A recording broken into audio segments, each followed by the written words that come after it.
ಎಲ್ಲರಿಗೂ ಒಂದು ಪ್ರಾಬ್ಲಮ್ ಏನು ಅಂದ್ರೆ ನಾವು ಕಸ ಗಾಡಿ ಬಂದಾಗ ಎಷ್ಟೊತ್ತಿಗೆ ಬರ್ತಾರೋ ಗೊತ್ತಿಲ್ಲ, ನಾವು ಮನೇಲಿ ಇರಲ್ಲ, ನಾವು ಕೆಲಸಕ್ಕೆ ಹೋಗ್ತೀವಿ, ನಾವು ಮಲ್ಕೊಂಡಿರ್ತೀವಿ ಅಂತಾರೆ.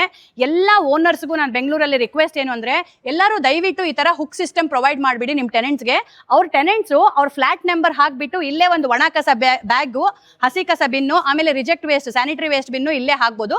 ಒಂದೊಂದು ಹುಕ್ಕು ಒಂದೊಂದು ಮನೆಗೆ ಹಾಕ್ಸ್ಬಿಟ್ರೆ ನೀವು ಇಲ್ಲಿ ಹಾಕ್ಬಿಟ್ಟು ಕೆಲಸಕ್ಕೆ ಹೋದ್ರೆ ನಮ್ಮ ಆಟೋ ಡ್ರೈವರ್ ಬಂದು ತಗೊಂತಾರೆ. ತಗೊಂಡಿಲ್ಲ ಅಂದ್ರೆ ದಯವಿಟ್ಟು ಕಂಪ್ಲೇಂಟ್ ಮಾಡಿ. ಇಲ್ಲಿ ನಮ್ಮ JHI ಪೃಥ್ವಿ, JHI ಮೋಹನ್, ಮಾರ್ಷಲ್, ನವೀನು, ನಮ್ಮ ಸೂಪರ್ವೈಸರ್ ಮುಕುಂದ್ ಎಲ್ಲ ಕೊಲಾಬರೇಷನ್ ಅಲ್ಲಿ ಕೈ ಜೋಡಿಸಿ ಮಾಡಿದ್ರೆ ಎಲ್ಲ ಸಾಲ್ವ್ ಆಗುತ್ತೆ. ಇವರೇ ಖುದ್ದಾಗಿ ಬಂದು ಓನರ್ಗೆ ಫೋನ್ ಮಾಡಿಬಿಟ್ಟು ರಿಕ್ವೆಸ್ಟ್ ಮಾಡಿ ಈ ತರ ಹುಕ್ ಸಿಸ್ಟಮ್ ಮಾಡಿ ಅಂತ ಹೇಳ್ತಾರೆ. ಇನ್ನೊಂದು ತುಂಬಾ ಜನ ಹೇಳ್ತಾರೆ ನಾವು ಡಸ್ಟ್ಬಿನ್ ಇಲ್ಲಿ ಹಾಕ್ತಿವಿ, ಕಳೆದೋಗುತ್ತೆ ಡಸ್ಟ್ಬಿನ್, ಯಾರು ಡ್ರೈ ವೇಸ್ಟ್ ಕಸ ಅವ್ರು ಬಂದು ಡಸ್ಟ್ಬಿನ್ ಸಮೇತ ಎತ್ಕೊಂಡು ಹೋಗ್ತಾರೆ ಅಂತ. ಅಲ್ಲಿ ಒಂದು CCTV ಫೋಕಸ್ ಮಾಡಿ ನೀವು ಅಬ್ಸರ್ವ್ ಮಾಡಬೇಕು, ಅದು ನಿಮ್ ಜವಾಬ್ದಾರಿ. ಬೈಕ್ ಇಡ್ತೀವಿ, ಡಸ್ಟ್ಬಿನ್ ಇಡ್ತೀವಿ, ಎಲ್ಲ ಹೋಗುತ್ತೆ ಅಂದ್ರೆ ವಿ ಕೆನಾಟ್ ಸೇ ಎನಿಥಿಂಗ್.